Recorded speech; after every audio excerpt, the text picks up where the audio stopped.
अस्सलाम वालेकुम एवरीवन। सो आज जो टॉपिक हम डिस्कस करना है that is energy of rotational transition for rigid diatomic molecules. ठीक है, रिजिड डायटोमिक मॉलिक्यूल्स के हमने जो है डिफरेंट एनर्जी लेवल्स देखने हैं और हमने एनर्जी फाइंड करनी किस तरह से आप स्पेसिफिक एनर्जी लेवल पर आप एनर्जी क्या हो सकती है किसी भी रोटेशंस के लिए, ठीक है, मॉलिक्यूल्स के। अच्छा, अब प्रीवियसली हमने डिस्कस कर लिया था मूवमेंट ऑफ इनर्शिया को कि आप डायरेक्ट मॉलिक्यूल्स के लिए मूवमेंट ऑफ इनर्शिया किस तरह से फाइंड करेंगे। आज हम जो है वो एनर्जी फाइंड करेंगे। ठीक है, अब देखिए यहाँ पे आप सबको ये इक्वेशन नज़र आ रही होगी। ठीक है, अच्छा, यहाँ पे this equation is very important जो कि हमने क्वांटम मैकेनिक्स से जो है वो ड्राइव किया। ठीक है, यहाँ पर ये डेरिवेशन इसकी किस तरह से हुई है ये ज़्यादा इंपॉर्टेंट नहीं है। ठीक है, इंपॉर्टेंट ये इक्वेशन है जो कि हम यहाँ पे इस इक्वेशन से ड्राइव करेंगे। ठीक है, अच्छा, दिस इक्वेशन इज़ इम्पॉर्टेंट है। अब यहाँ पे क्या होता है कि अब देखिए इस इक्वेशन में जो है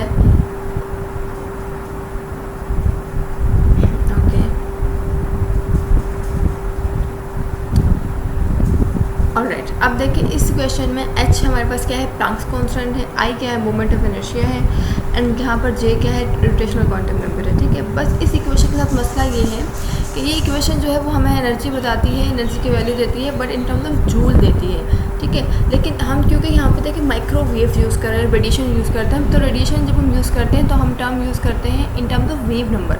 वेव नंबर का यहाँ पे जो है वो यूनिट क्या है, सेंटीमीटर इनवर्स। तो हमें इस जूल जो यूनिट है हमारे पास, इसको मुझे सेंटीमीटर में इनवर्स में कन्वर्ट करना होगा। देन मैं इसको जो है वो यूज़ कर सकती हूँ डिफरेंट रोटेशनल एनर्जी लेवल्स की एनर्जी को फाइंड करने के लिए। ठीक है, अच्छा, अब क्या होगा कि देखिए मैंने इसको जब किया, इसको कन्वर्ट किया मैंने इसको वेव नंबर में, इन टर्म्स ऑफ इसका यूनिट मैंने वेव नंबर में चेंज किया, तो मुझे क्या मिला, ये इक्वेशन मिली। ठीक है, अच्छा, अब यहाँ पे देखिए इस इक्वेशन में हमारे पास c है, इस इक्वेशन में हमारे पास c क्या है, स्पीड ऑफ जो है वो लाइट है। अब यहाँ पे स्पीड ऑफ लाइट कैसे आई, देखिए इस इक्वेशन में स्पीड ऑफ लाइट नहीं थी। ठीक है, इस इक्वेशन में स्पीड ऑफ लाइट है, तो देखिए ये कैसी आई है, तो मैं ये थोड़ा सा आपको बता देती हूँ जल्दी से कि देखिए हमारे पास यहाँ पे क्या होता है कि E इज़ इक्वल्स टू, ये सबको पता है कि E होता है हमारे पास h न्यू के इक्वल। ठीक है, E is equals to h nu. ठीक है, एंड हमें ये भी पता है कि C इक्वल होता है, C is equals to mu lambda. ठीक है, न्यू लैम्डा। ऑलराइट, अगर हमें ये न्यू की वैल्यू फाइंड करनी है तो हम क्या करेंगे, nu is equals to C over lambda. ठीक है, न्यू किसकी इक्वल हो जाएगा, C ओवर लैम्डा के। अब मैं क्या करूँगी कि इसको इस इक्वेशन में पुट कर दूँगी जो कि न्यू की वैल्यू होगी। Yes, this nu is equals to C over lambda. So अब यहाँ पे देखिए हमारे पास क्या हो जाएगा, E is equals to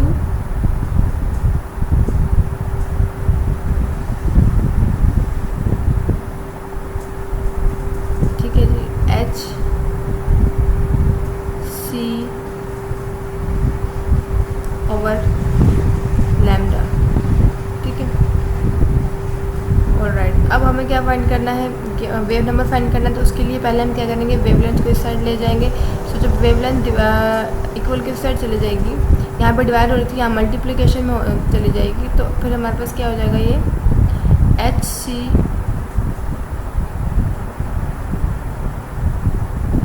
over E। ठीक है,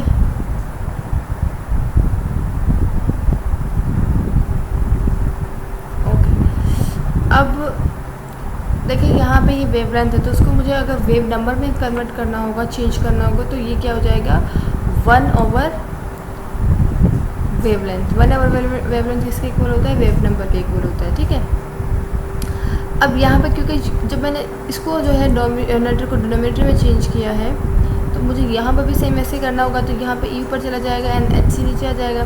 तो E जो है वो डोमिनेटर था, तो ये नोमिनेटर में चला जाएगा, सो इट विल बी हमारे पास हो जाएगा ये E ओवर HC।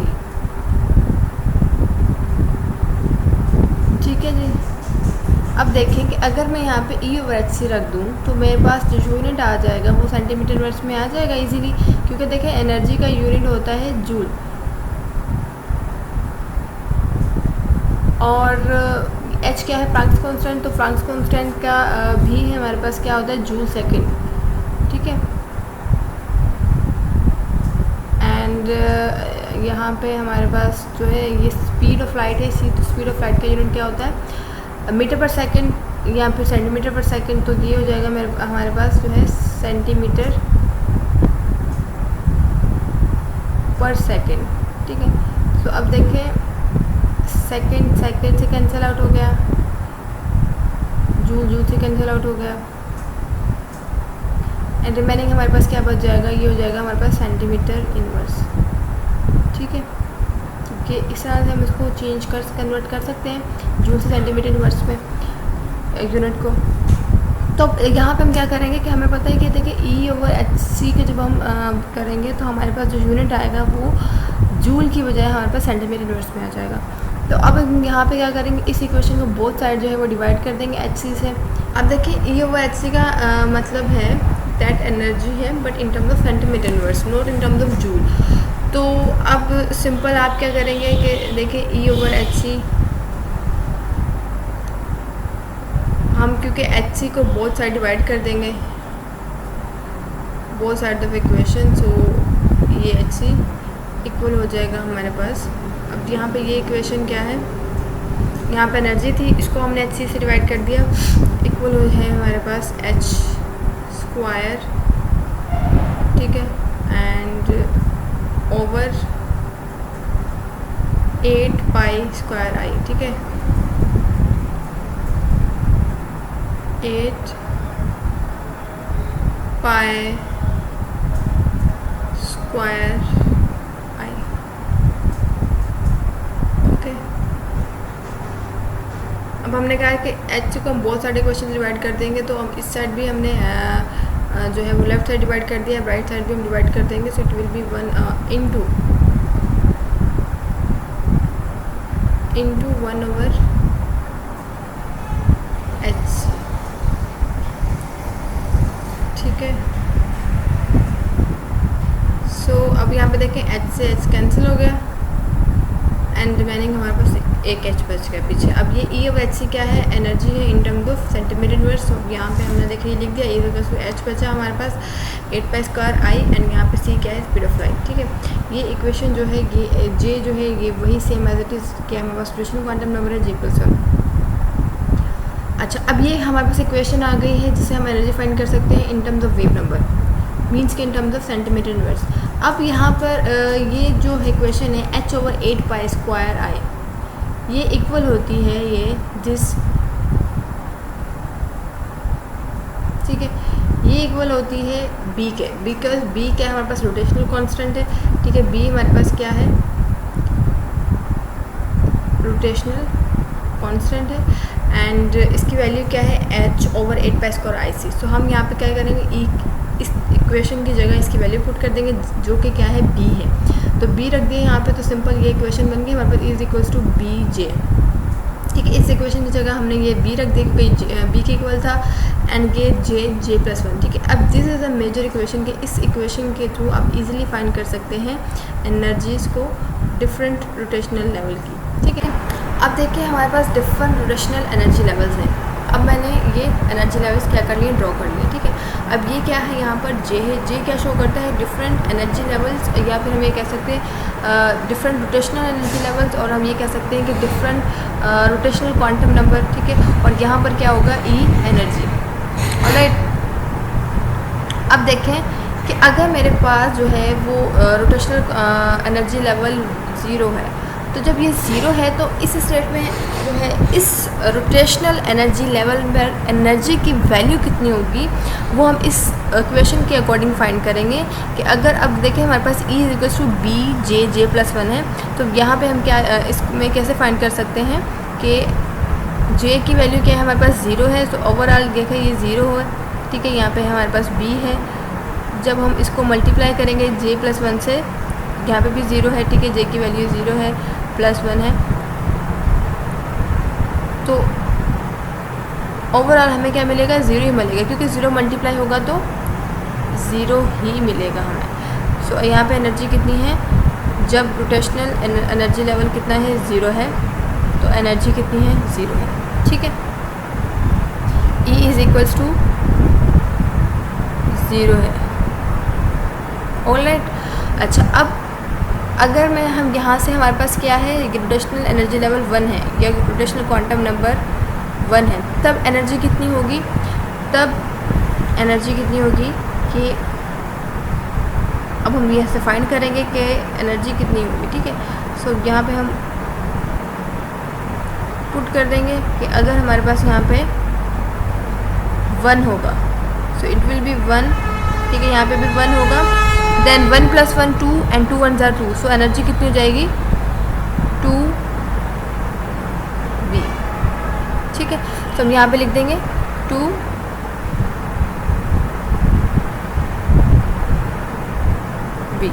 ओके, अच्छा नेक्स्ट, रोटेशनल एनर्जी लेवल अगर हमारे पास 2 है तब एनर्जी कितनी होगी, सो यहाँ पे सिंपल हम फिर से यहाँ पर J की वैल्यू रखेंगे, जो कि हमारे पास कितनी है, 2 है, तो यहाँ पे हम 2 रख देंगे, सो इट विल बी 2। ठीक है, एंड 2 रखा तो कितना हो गया, 2 + 1 3 एंड 3 2 are 6, तो यहाँ पे कितनी आ जाएगी हमारे पास, 6B। ठीक है, हियर 6B। ठीक है, तो हम यहाँ पे लिख देंगे 6B। देन हमारे पास अगर हम रोटेशनल एनर्जी लेवल यहाँ पे 3 है, तो फिर जो है हमारे पास एनर्जी कितनी होगी, कि सिंपल हम यहाँ पे 3 को पुट कर देंगे। ठीक है, एंड यहाँ पे भी 3 को पुट कर देंगे, तो कितनी हो जाएगी, 3 + 1 4 एंड 4 3 are 12, तो यहाँ पे हो जाएगी 12B। ठीक है, यहाँ पे 12B हो जाएगी, सिंपल 12B। ठीक है, इसी तरह से अगर आपके पास जो है वो रोटेशनल एनर्जी लेवल 4 है, तो फिर जो है वो हमारे पास देखिए 4 अगर मैं यहाँ पे रखूँगी तो 4 + 1 5 हो जाएगा, एंड यहाँ पे भी 4, तो 5 4 20, तो इट विल बी 20B। ठीक है, 20B आ जाएगी एनर्जी इस 4, अगर आपके पास रोटेशनल नंबर या quantum number, rotational quantum number 4 होगा। और अगर यहाँ पे आपके पास 5 होगा, देन फिर क्या होगा कि अब यहाँ पे हम 5 रखेंगे, तो ये हो जाएगा हमारे पास 5 रखेंगे, 5 + 1 6 एंड 6 5 30, तो इट विल बी 30B। ठीक है, ये हो जाएगा हमारे पास 30B। अब देखें कि इसका मतलब क्या है, कि हमारे पास ये फर्स्ट एनर्जी लेवल है। ठीक है, जो कि क्या है, 0 है, तो यहाँ पे अगर फॉर एग्जांपल हमारे पास जो है HCl प्रेजेंट है, ठीक है, कोई भी कंपाउंड प्रेजेंट है। अब HCl जब हमारे पास 0 रोटेशनल नंबर या 0 क्वांटम नंबर में प्रेजेंट है, तो उसकी एनर्जी कितनी है, 0 है। दैट मीन्स कि वो क्या है, एक्साइटेड स्टेट में नहीं गया अभी। ठीक है, वो अभी रेस्ट में है। एक्साइटेड स्टेट का मतलब ये है कि जब वो अपर लेवल में जाएगा, ठीक है, तो वो क्या होगा कि उसकी एनर्जी इंक्रीज हो जाएगी। एक्साइटेड स्टेट में जाने का मतलब, अपर लेवल में जाने का हरगिज़ ये मतलब नहीं कि वो इलेक्ट्रॉन की ट्रांजिशन हो रही है, कि इलेक्ट्रॉन 1 लेवल से जो है वो एक्साइटेड स्टेट में जाके, ठीक है, हाई एनर्जी लेवल पे मूव कर रहा है, ऐसा नहीं है। यहाँ पे एक्साइटेशन का मतलब है कि पहले वो 0 पे था, तो दैट मीन्स कि क्या है कि वो रेस्ट में है, उसमें कोई एंगुलर मोमेंटम नहीं है, कोई रोटेशन शो नहीं कर रहा। लेकिन जैसे वो एक्साइट होकर 1 पे जाएगा तो उसकी रोटेशन बढ़ जाएगी, फिर जैसे वो 2 पे जाएगा तो उसकी रोटेशन और बढ़ जाएगी, 3 पे जाएगा तो और बढ़ जाएगी। ठीक है, इस तरह से क्या होगी, रोटेशन बढ़ती जाएगी। ये क्या है, ट्रांजिशन हो रही है, एज अ रिजल्ट क्या बढ़ रही है, रोटेशन बढ़ती जाएगी। ठीक है, इलेक्ट्रॉन यहाँ पे हरगिज़ जो है वो मूव नहीं कर रहा एक एनर्जी लेवल से दूसरे एनर्जी लेवल पे। ये क्या है, कि वेरी फर्स्ट लेक्चर में मैंने आपको बताया था कि ये हमारे पास रोटेशनल एनर्जी लेवल है, कि जिसमें ट्रांजिशन होगी, कि आपकी जैसे फर्स्ट से सेकंड पे होगी, सेकंड पे थर्ड, तो उससे क्या होगी कि रोटेशन इंक्रीज़ होगी। ठीक है, इससे हम ये अंडरस्टैंड करते हैं। ठीक है, अच्छा अब देखें कि अगर मुझे कोई भी कंपाउंड जो है वो 0 पे प्रेजेंट है, तो दैट मीन्स कि मुझे उसको यहाँ पे ले जाने के लिए 2B पे ले जाने के लिए कितनी एनर्जी देनी पड़ेगी, 2B देनी पड़ेगी। ठीक है, अच्छा अब मुझे उसको 6B पे ले जाने के लिए कितनी एनर्जी देनी पड़ेगी। अब अब मुझे उसे 6 भी नहीं देनी पड़ेगी, क्योंकि देखिए 2b पर तो वो पहले से प्रेजेंट है, ठीक है, वो 2b पे यहाँ पे पहले से प्रेजेंट है। तो अब मुझे 6b पे जाने के लिए इसको कितनी एनर्जी देनी पड़ेगी, फर्दर मुझे उसको 4b एनर्जी दूंगी मैं, तो वो 6b पे चला जाएगा, ठीक है। देखिए 2b उसके पास पहले से थी, उसको एनर्जी कितनी चाहिए, टोटल 6b चाहिए। तो अब मैं इसको कितनी एनर्जी दूंगी कि वो 6b पे चला जाए, 4b, ठीक है, 4b में एनर्जी दूंगी तो वो 6b पे चला जाएगा इजीली।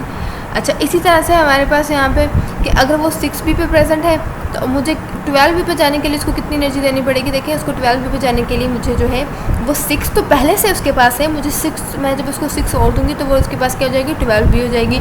इसी तरह से अगर वो 12b पे प्रेजेंट है तो मुझे उसको 20b पे जाने के लिए कितनी एनर्जी देनी होगी, क्योंकि 12b पहले से उसके पास प्रेजेंट है तो मैं उसको 8b एनर्जी दूंगी तो वो 20 पे चला जाएगा। इसी तरह से अगर मुझे उसको 30b पे लेके जाना है तो 20b तो उसके पास पहले से प्रेजेंट है, तो मैं 10b और दूंगी तो वो 30 पे चला जाएगा। तो इस तरह से क्या होता है कि हमारे पास जो है अगर हम जो है वो रोटेशनल स्पेक्ट्रा अगर ड्रॉ करें तो क्या होता है कि इस तरह से, ठीक है। अच्छा, यस,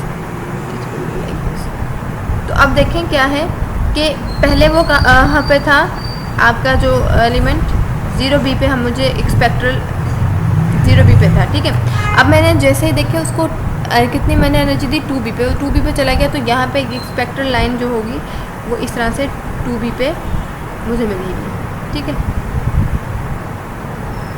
यहाँ पे कहाँ पे 2b पे, ओके।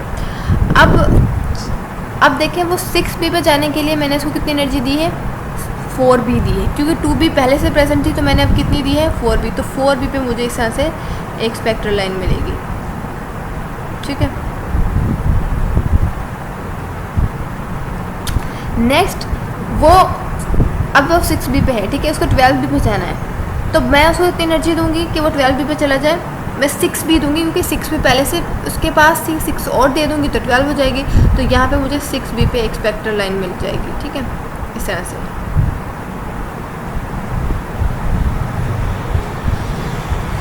इसी तरह से फिर मुझे 10b पे मिल जाएगी, क्योंकि देखिए फिर मुझे 8b पे मिलेगी, क्योंकि देखिए 12b पे तो वो है, उसके पास 12b एनर्जी है। अब मुझे उसको 20b पे लेके जाना है तो मुझे उसको कितनी एनर्जी देनी होगी, 8b, तो यहाँ पे मैं एक स्पेक्ट्रल लाइन ड्रॉ कर दूंगी 8b पे,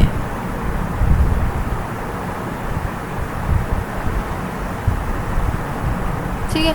अच्छा, अब इसी तरह से आप देखें वो 20b पे है तो वो 30b पे जाना चाहता है, तो मुझे उसको कितनी एनर्जी देनी पड़ेगी, 20 तो उसके पास पहले से है, मुझे उसको कितनी देनी पड़ेगी, 10b देनी पड़ेगी, ठीक है,